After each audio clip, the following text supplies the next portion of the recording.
The alarm bells rang through the medical ship's sanctuary as it dropped out of hyperspace. Dr. Lisa Martinez looked up from her patient charts and walked quickly to the bridge. The lights of the Kepler system filled the view screen, but these lights were not stars. They were explosions. Another one, Captain Jake Sullivan said without looking away from the display. The Vorthok and Zelani have been fighting here for 3 months. We have over 200 wounded waiting for us. Lisa nodded and turned to leave. She had seen this before. The two alien races had been at war for decades, and their battles always left broken bodies behind. That was where humans came in. They did not pick sides. They just healed whoever needed help. Dr. Martinez to Medical Bay, she spoke into her CUM device. All teams prepare for mass casualties. We have wounded coming in. The sanctuary was not like other ships. Instead of weapons, it carried operating rooms. Instead of soldiers, it carried doctors and nurses. The ship was painted white with red crosses, the old Earth symbol for medical help. Every species in the galaxy knew what it meant. Amy Foster was already preparing the main medical bay when Lisa arrived. Amy had been a nurse for 15 years and had served on medical ships for 8 of them. She moved between the beds, checking supplies and making sure everything was ready. "How bad is it this time?" Amy asked as she pulled fresh sheets from a cabinet. "Bad enough," Lisa replied. "The fighting has been going on for days. Both sides are sending us their wounded." Ben Carter wheeled in a cart full of medical tools. He was young for a field medic, only 26, but he had steady hands and a calm mind. Those were the most important things in their line of work. "Heard the Vorthok lost a whole battalion yesterday," Ben said as he lined up the surgical instruments. "And the Zelani had 3 ships blown apart in orbit." Lisa checked her tablet. The first transport would arrive in 20 minutes. She looked around the medical bay one more time. 50 beds, all clean and ready. 5 operating rooms, all stocked with supplies. A team of 12 doctors and 20 nurses, all experienced in treating alien injuries. The sanctuary had been doing this work for 5 years, was one of 12 human medical ships that served the galaxy. Wherever there was war, there were human doctors. They treated everyone equally. Vorthok warriors lay next to Zelani soldiers. Human doctors saved them both. "Why do we do this?" Ben asked as he tested a scanner. "I mean, they keep fighting each other. We patch them up and they go right back to killing each other." Amy looked at him with a small smile. "Because that is what humans do.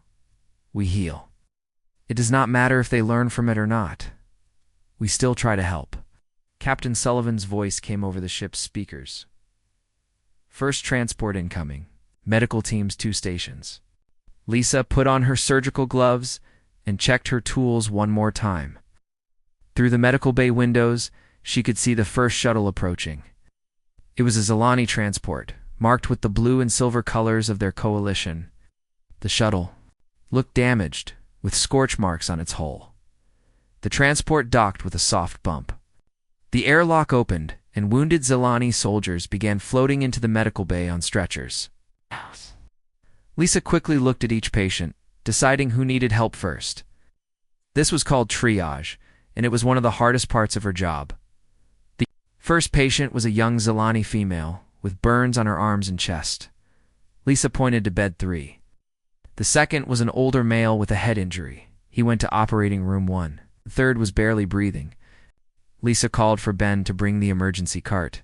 For the next hour, the medical bay was controlled chaos.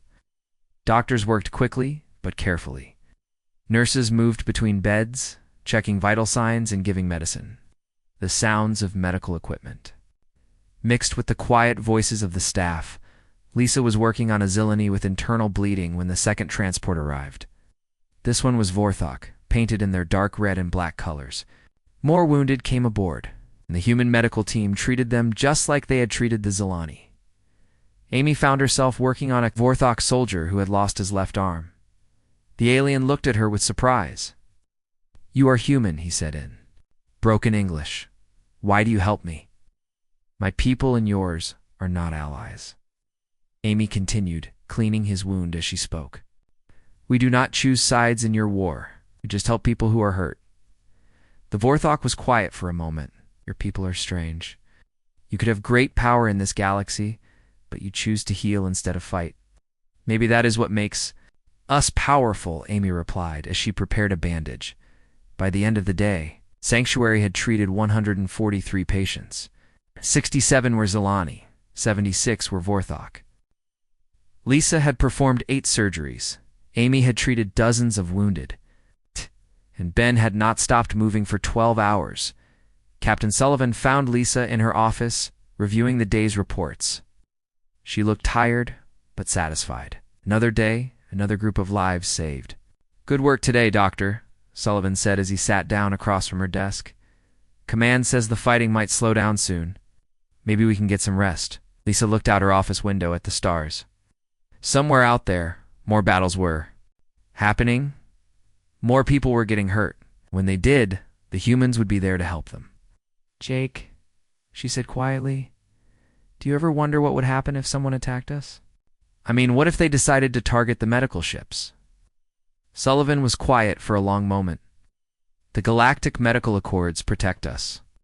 No one would be stupid enough to attack a hospital ship. It would be like declaring war on the entire galaxy."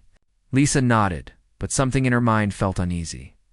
She had seen how brutal these wars could be. She had seen how far some species would go to win, but she pushed the thought away.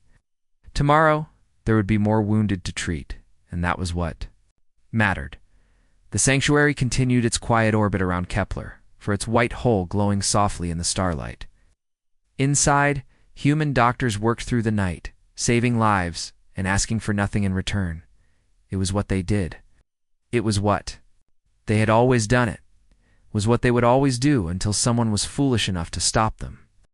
3 days later, Dr. Lisa Martinez was checking on a young Zilani child when the attack came. The little girl had been hurt when her family's transport was hit by weapons fire.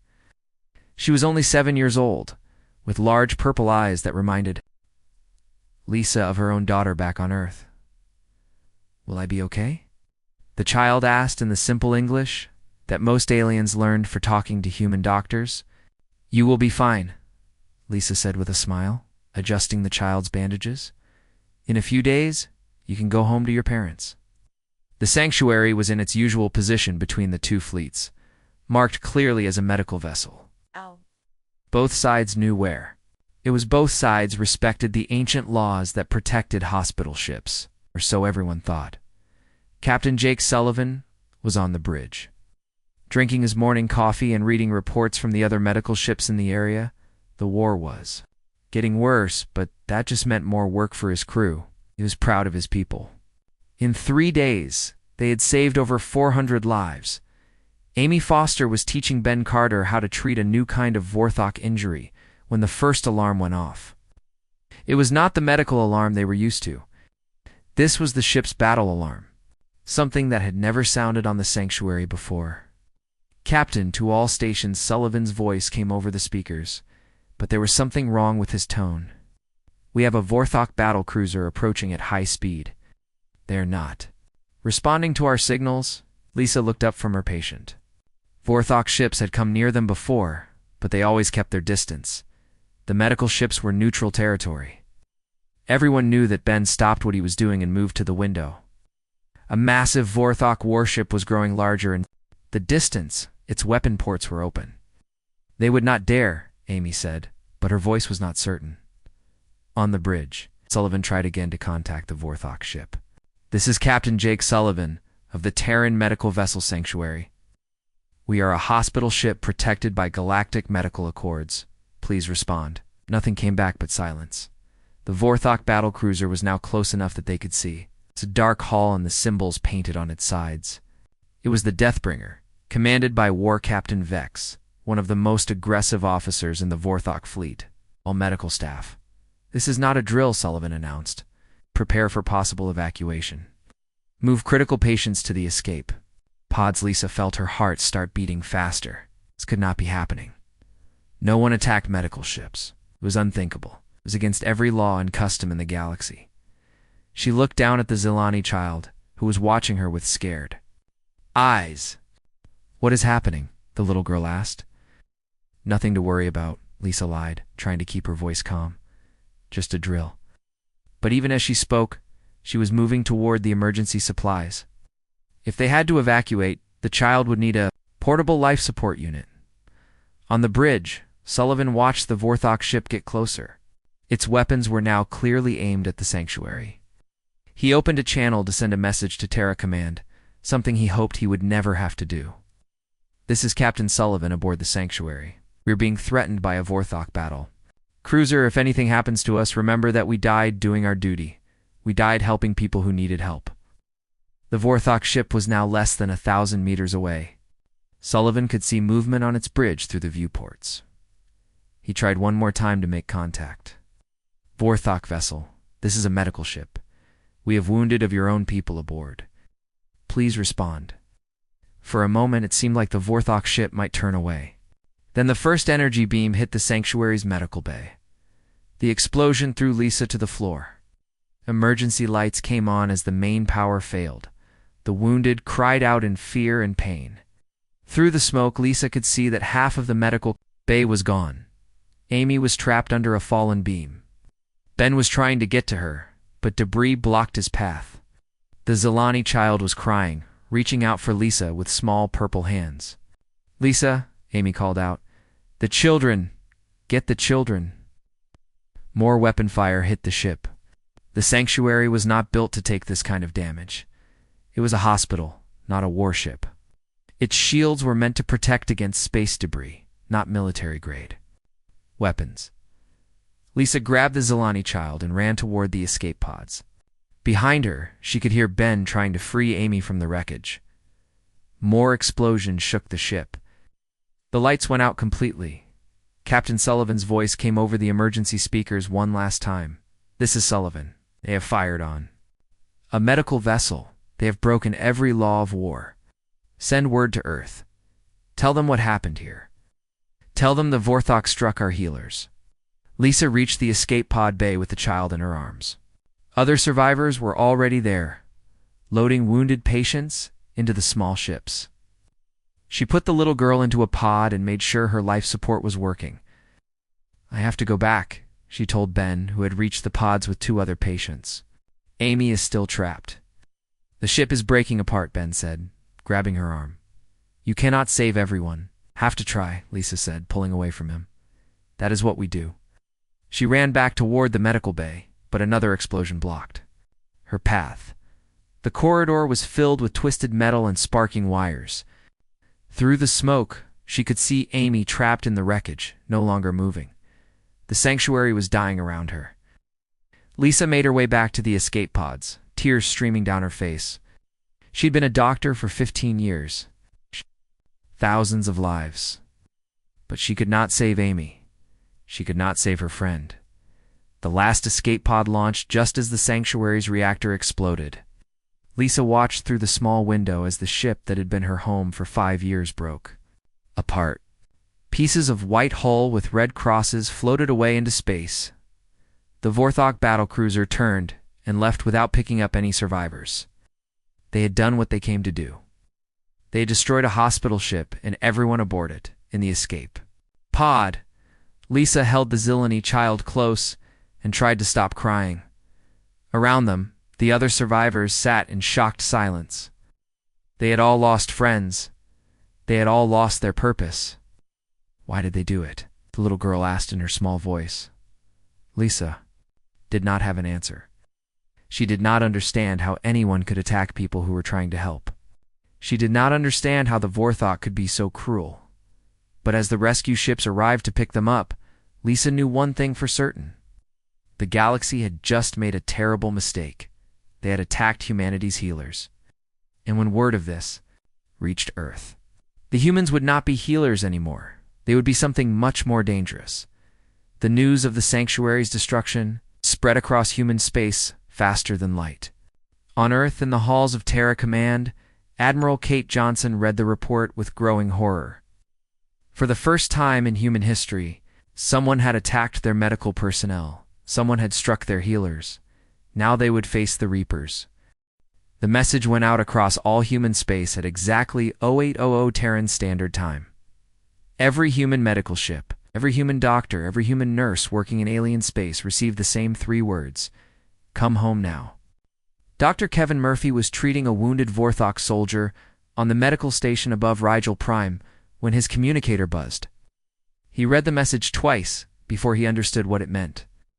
For the first time in over 50 years, humanity was abandoning its role as the galaxy's healers.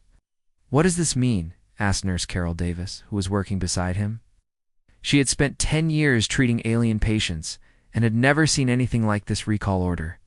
"It means they went too far," Kevin said quietly, looking down at the Vorthok patient.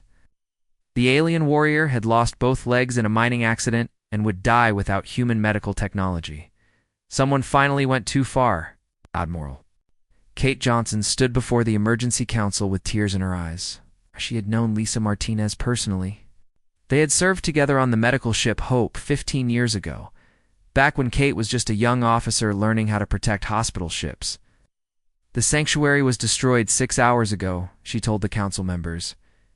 43 medical personnel were killed, including Dr. Lisa Martinez. Only 12 survivors were recovered. The council chamber was silent. Earth's leaders had built their space policy around one simple idea: humans healed and everyone else fought. It had made them respected across the galaxy. It had also made them trusted. Now that trust was broken. "What are our options?" asked President John Harris, his voice heavy with grief. "We can file a protest with the Galactic Council," said Secretary of Alien Affairs Linda Watson. "We can demand compensation. We can ask for the arrest of the Vorthok officers responsible." Admiral Johnson shook her head. "That will not bring back our people. And that will not fix what they have done." "Then what do you suggest?" the president asked. Johnson looked around the room at the faces of Earth's leaders. These were good people who had spent their careers trying to keep peace in the galaxy. But sometimes peace was not possible. "I suggest we remind the galaxy why we became healers instead of conquerors," she said. "I suggest we show them what humans can do when we stop holding back." Across the galaxy, human medical personnel began packing their equipment. On the battle station near Wolf 359, Dr. Peter Walsh closed down the trauma center that had saved over 10,000 alien lives. On the refugee planet Sanctuary 7, Nurse Janet Lee helped load the last human medical supplies onto transports. The aliens did not understand what was happening at first. The humans had always been there when they were hurt. The humans had always helped, no matter which side they fought for. Commander Ryan Brooks received the news about his wife while he was on patrol near the Outer Rim. Lisa Martinez Brooks had been his wife for 8 years. They had met on a medical ship where she was saving lives and he was protecting her while she did it. His captain found him in his quarters, staring at the official report. The words were cold and simple. "Dr. Lisa Martinez killed in action during unprovoked attack on medical vessel." "I'm sorry, Ryan," Captain Paul Green said. "I know how much she meant to you." Ryan looked up with eyes that seemed older than they had been that morning. "She was trying to save a Zilani child when they attacked. The report says she died protecting patients." "That sounds like Lisa," the captain said. "She always put others first." Ryan stood up and walked to his locker. Inside was his dress uniform and his combat gear. He had not worn the combat gear in years. Humans did not fight wars anymore. They stopped them. "Where are you going?" Captain Green asked. "To request a transfer," Ryan said, putting on his combat vest. "The medical corps is coming home. It means the Defense Force is going to war." On the Vorthok homeworld, War Marshal Krex read the reports from his intelligence officers with growing confusion. Human medical ships were leaving every conflict zone in the galaxy. Human doctors were refusing to treat wounded aliens. Human hospitals were closing their doors to non-human patients. "What does this mean?" he asked his advisors. "Perhaps they are afraid," suggested General Vox. "Perhaps they finally understand that this galaxy belongs to the strong." But Intelligence Chief Zara was not so sure. She had studied humans for many years. They were not a species that frightened easily. "Marshal," she said carefully, "perhaps we should consider that this is not fear. Perhaps this is preparation." Krex laughed. "Preparation for what? The humans do not fight. They heal. It is what makes them weak." "What makes them weak," Zara said, "might also be what makes them dangerous. Think about it. They know exactly how every species in the galaxy is built. They know where we are vulnerable. They know how we think, how we feel pain, how we die. The War Marshal stopped laughing. On the planet Haven, which had been named by humans who built the first galactic hospital there, Dr. Helen Price was shutting down the facility that had treated over 1 million patients in 20 years. She was the director of the Terran Medical Corps, and she had never given an order like this before. "Are we really leaving?" asked Dr. Mark Chen, who had worked on Haven. "For 15 years. Are we really abandoning all these people?" Helen looked out the window at the alien patients who were waiting for treatment. Many of them would die without human medical help. She had dedicated her life to preventing exactly this kind of suffering. "Made their choice when they attacked the sanctuary," she said. "Now they have to live with the consequences." "But these patients had nothing to do with that attack," Mark protested. "Most of them are not even Vorthok." Helen turned to face him. "When they stood by and let it happen, they became responsible. When their governments failed to punish the people who did it, they became complicit. Cannot heal people who will not protect healers." As the human medical ships left their stations, the galaxy began to understand what it had lost. Wars that had been manageable became desperate. Wounded soldiers who would have lived began dying. Diseases that had been controlled began spreading. The Zelani coalition was the first to feel the effects. Without human medical support, their casualties tripled in the first week. Their military hospitals could not handle the load. Their doctors did not have the training to treat the complex injuries that modern warfare created. Even the Vorthok, who had caused the crisis, began to suffer. Their own medical corps was good at treating simple wounds, but they could not perform the advanced surgeries that humans had taught them to depend on. Admiral Johnson stood on the bridge of the battleship Retribution, watching as the last human medical ship left the Kepler system. Below them, the war between the Vorthok and Zelani continued, but now without the safety net that had kept it from becoming a complete disaster. "Admiral," said Captain Lisa Park, "we have reports coming in. From all sectors, casualty rates are increasing everywhere. Some governments are asking when our medical ships will return." "They will return," Johnson said, "when the people responsible for attacking the sanctuary are brought to justice. And when every government in the galaxy signs a new treaty guaranteeing the safety of medical personnel, and if they refuse," Park asked. Johnson was quiet for a long moment. Through the view screen, she could see the lights of the battle below. Soon, those lights would go out. Soon, the galaxy would be darker and more dangerous than it had been in 100 years. Then they will learn what humans can do when we stop trying to save lives, she said, and start trying to end them. The recall was complete. For the first time in over 50 years, there were no human medical ships in alien space. The galaxy's healers had gone home. Now the galaxy would meet the Reapers. The first sign that everything had changed came 3 weeks after the recall. Vorthok scouts reported massive energy signatures dropping out of hyperspace at the edge of the Kepler system. The ships that emerged were human, but they were not medical vessels, they were warships. War Marshal Krex stood on the bridge of his flagship destroyer and watched the human fleet take position. There were 12 ships, all painted in the dark gray of military vessels. Where the medical ships had carried red crosses, these ships carried symbols he did not recognize. "What are those markings?" he asked his intelligence officer. "We are not sure, Marshal," Intelligence Chief Zara replied, studying the scanner data. "But our computers identify the ships as the Retribution, Vengeance, Wrath, and others. Are names that suggest violent purpose." The human fleet did not move closer. They simply waited at the edge of the system, their weapons powered but not aimed. Then a message began broadcasting on all frequencies. It was simple and cold. "Struck our healers. Now face the Reapers." Admiral Kate Johnson stood on the bridge of the Retribution and watched the alien fleets below them. The Vorthok and Zelani were still fighting their war, but their ships moved differently now. They were more desperate, more reckless. Without human medical support, every injury could be a death sentence. "Admiral," said Captain Lisa Park, "we are receiving messages from both fleets. They want to know what our intentions are." "Our intentions," Johnson said, "are to remind them what happens when you attack medical personnel. Commander Ryan Brooks, was on the bridge of the destroyer Wrath, watching the tactical displays. His ship was smaller than the Retribution, but it was faster and more heavily armed. He had requested this assignment personally. The Vorthok had killed his wife. Now he would show them what that meant. "Commander," said Lieutenant Amy Chen, "the Vorthok fleet is moving. 3 ships are breaking formation and heading toward us." Rain studied the display. The approaching ships were cruiser-class vessels, armed with the same weapons that had destroyed the sanctuary. They probably thought the humans would retreat, like the medical ships had always done.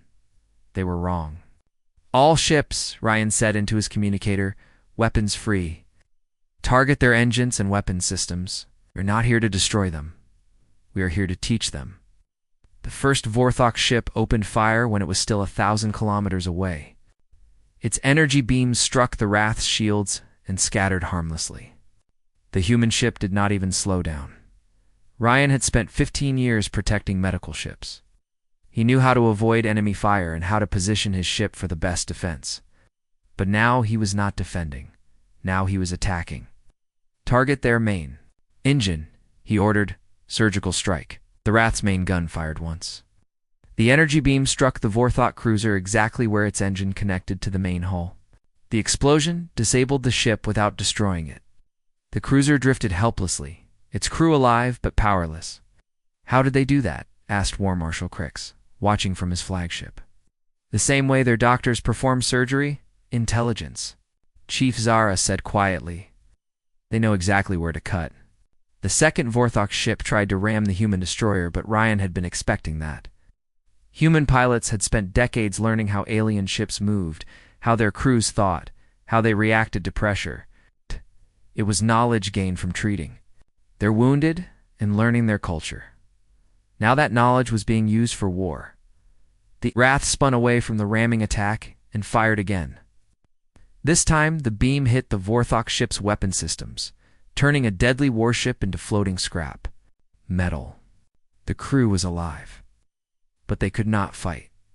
The third Vorthok ship stopped its attack and tried to retreat, but it was too late. Commander Lisa Park's ship Vengeance was already behind it, blocking its escape. Her targeting computer locked onto the alien ship's life support systems. "This is Commander Park to Vorthok vessel," she said over the radio. "Surrender now, or we will disable your life support and leave you to slowly suffocate. Your choice." The Vorthok captain surrendered immediately. His flagship War Marshal Crix watched his 3 ships become helpless in less than 10 minutes. The humans had not destroyed them. They had not killed their crews. They had simply made them unable to fight, like a doctor removing a tumor without killing the patient. "They are playing with us," General Vox said, his voice full of anger. "Could have destroyed those ships, but they chose not to. That makes them more dangerous, not less," Zara replied. "They are showing us that they can stop us whenever they want. They are showing us that our weapons cannot hurt them, but their weapons can cripple us." The human fleet began moving deeper into the system. They did not attack the main Vorthok force, but they did something worse. Began targeting supply ships and support vessels. They struck with surgical precision, disabling ships without destroying them. Within hours, the Vorthok fleet was surrounded by their own disabled vessels. Ships full of living crew members who could not move, could not fight, could not even call for help. It was like being in a graveyard of ships that were not quite dead. "They are not fighting a war," Zara said, watching the tactical display. "They are performing an operation. They are cutting out our ability to wage war without killing us." The Zelani coalition tried to use the distraction to attack the weakened Vorthok fleet, but the human ships moved to block them as well. Admiral Johnson's voice came over the communications channels. "This system is now under human medical quarantine," she announced. "All combat operations will cease immediately. Any ship that fires weapons will be disabled. You have no authority." Here came the reply from Zelani Admiral Kex. "This is our war." "You made it our war when you allowed medical personnel to be attacked," Johnson replied. "Now you will learn what humans do when our healers are threatened." A Zelani destroyer fired on a damaged Vorthok ship, trying to finish it off. The human response was immediate. 3 human vessels targeted the Zelani ship and fired simultaneously. The destroyer's weapons, engines, and communications were destroyed in seconds. The ship was left floating helplessly, its crew alive but helpless. How are they so accurate? Admiral Kex asked his officers. How do they know exactly where to hit us? His medical officer, Dr. Tev, had worked with human doctors for many years. He understood better than the others. Because they have been healing us for decades, he said quietly. They know how our ships are built because they have treated crew, members injured in them. They know us better than we know ourselves. The battle for the Kepler system lasted 6 hours. When it was over, both the Vorthok and Zelani fleets were disabled, but not destroyed. Dozens of ships floated dead in space, their crews alive but unable to continue fighting. The human fleet took position in the center of the system and began broadcasting a new message. This is Admiral Kate Johnson of the Terran Defense Force. We did not come here to conquer, we came here to teach. For 50 years we have healed your wounded and asked for nothing in return. We've saved millions of lives and never taken sides. In your wars, 3 weeks ago, you attacked our healers. You destroyed a hospital ship and killed people whose only crime was trying to help you. You thought this would make you stronger? You were wrong. On the Vorthok flagship, War Marshal Krex listened to the human admiral's words with growing dread. We are not your enemies, Johnson said. We are your doctors. We know exactly how you are built, exactly where you are vulnerable, exactly how much damage you can take before you die. Now we have used that knowledge to heal you. Now we are using it to stop you. The transmission ended with one final warning. The next time someone attacks our medical personnel, we will not just disable your ships. We'll disable your entire civilization. You have been warned. Commander Ryan Brooks stood on the bridge of the Wrath looking out at the field of disabled ships. Somewhere among them were the crew members who had killed his wife. They were alive, but their ability to hurt others was gone. It was not revenge. It was justice. It was what Lisa would have wanted. The human fleet began to withdraw, leaving the alien ships floating helplessly in space. Rescue vessels would come eventually. The crews would survive. They would remember what had happened here. They would. Remember that humans were not just healers. They were whatever they chose to be. The war that followed lasted only 6 months, but it changed the galaxy forever. Human fleets appeared at every major conflict zone, not to join the fighting, but to end it. They moved with the precision of surgeons and the knowledge of doctors, who had spent decades learning how alien bodies worked. The Vorthok Empire discovered that their greatest enemies were not the Zelani Coalition or any other military force. Their greatest enemies were the same humans who had once saved their lives. Commander Ryan Brooks led the assault on the Vorthok supply depot at Rigel Station. His fleet of destroyers moved through the asteroid field like fish swimming through water, avoiding the defensive turrets with ease. They had been here before, bringing medical supplies to treat wounded miners. They knew every passage, every hiding spot, every weakness. They'll target the power generators. Ryan ordered as his ships closed in on the station. Shut down their weapons, but leave life support intact. The attack lasted 12 minutes. When it was over, Rigel Station was powerless, but its crew was alive. The Vorthok garrison surrendered without firing a shot. Why do you not kill us? Asked the station commander as he was brought aboard Ryan's ship. You have the power to destroy us all. Ryan looked at the alien officer with tired eyes. Because killing you would make us like you, and we are not like you. Across the galaxy, similar scenes played out again and again. Human forces struck with surgical precision, disabling military targets without causing civilian casualties. They moved through space like they had once moved through hospital corridors, with purpose and skill. Dr. Kevin Murphy had left his medical practice to serve as a strategic advisor to Admiral Johnson. His knowledge of alien anatomy was now being used to find the weak points in alien technology. He stood on the bridge of the Retribution, watching as another Vorthok fleet surrendered without a fight. They are learning, he told the Admiral. Word is spreading that resistance is useless. They know we can take apart their ships piece by piece without killing anyone. Good, Johnson replied. That was always the plan. We are not conquerors. We are teachers. The lesson was a harsh one. The Vorthok discovered that the same humans who could perform microsurgery on a beating heart could also target the exact systems needed to disable a starship. The same steady hands that had saved alien lives now guided weapons with perfect accuracy. War Marshal Krex sat in his command bunker on the Vorthok homeworld, reading reports of defeat after defeat. His fleets were not being destroyed, but they were being neutralized. His soldiers were not being killed, but they were being captured. It was more humiliating than any military defeat. "We must negotiate," Intelligence Chief Zara told him.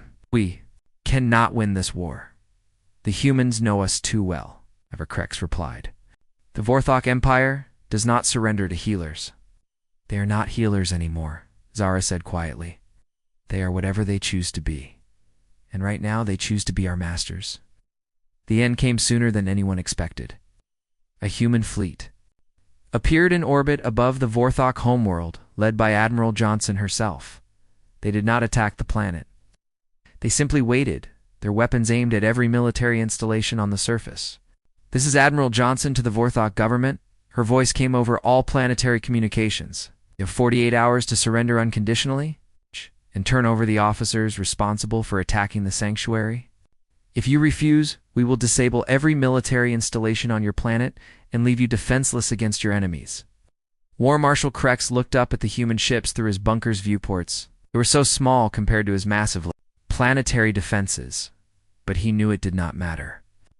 They would find a way to win. They always did. "What are your terms?" he asked over the radio. "Unconditional surrender," Johnson replied. "Trial for the officers who ordered the attack on the sanctuary.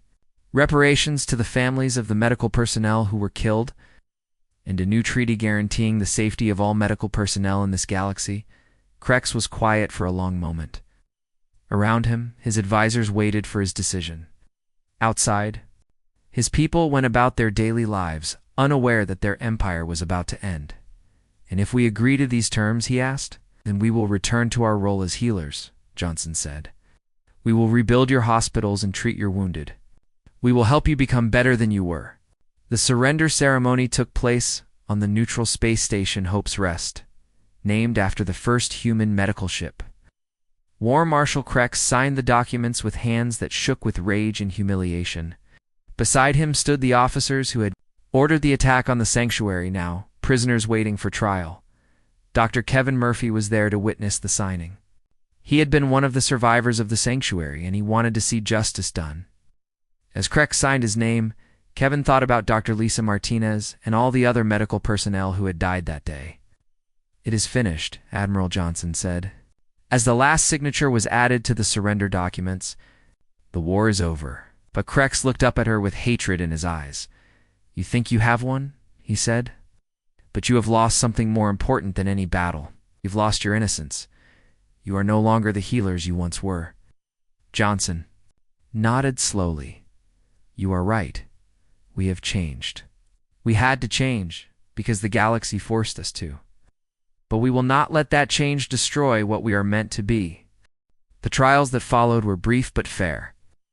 The officers who had ordered the attack on the sanctuary were found guilty of war crimes and sentenced to life in prison. War Marshal Krex himself was judged responsible for the actions of his subordinates and received the same sentence. But the real work began after the trials ended. True to their word, the humans returned to their role as healers.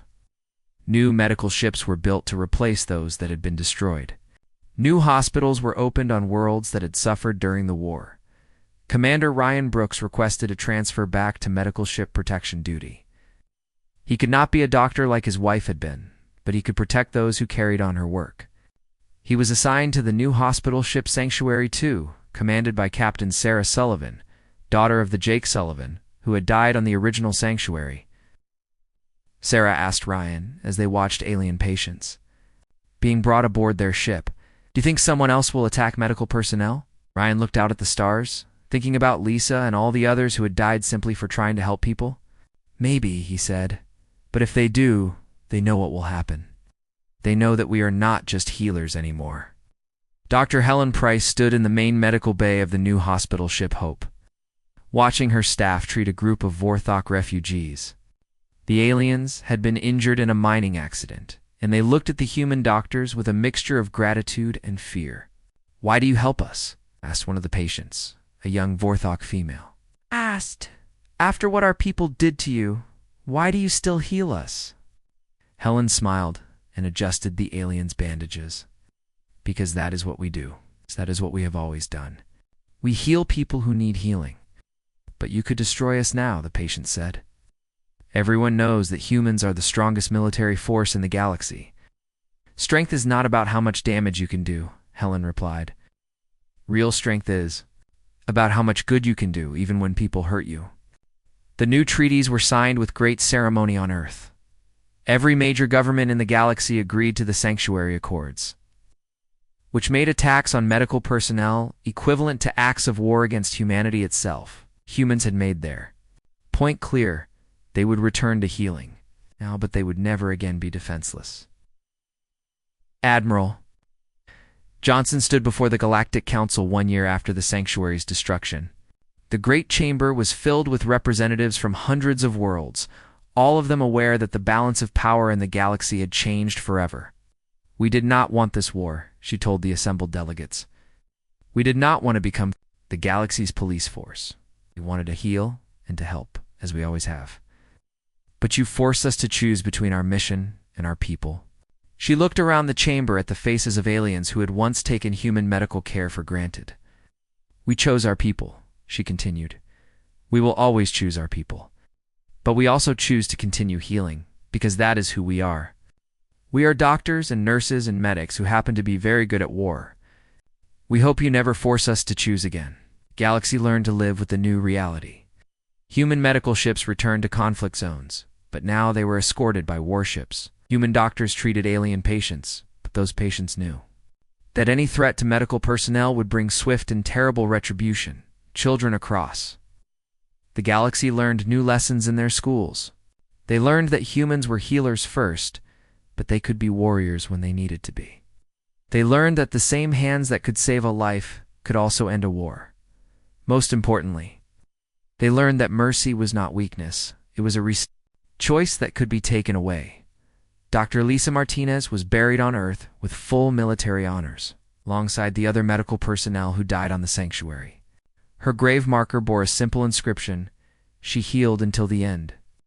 But across the galaxy, a different monument stood in the ruins of Rigel Station, where the first human military victory had taken place. It was a simple plaque with words that every species could read. "They struck our healers. We became their teachers. Remember this lesson well." The galaxy remembered, and the healers continued their work, protected now by the knowledge that they were not alone, and that humanity's mercy was a gift that could be withdrawn. The Reapers had taught their lesson. Now the healers could return to their calling, secure. In the knowledge that no one would dare threaten them again, the war was over. The healing could begin.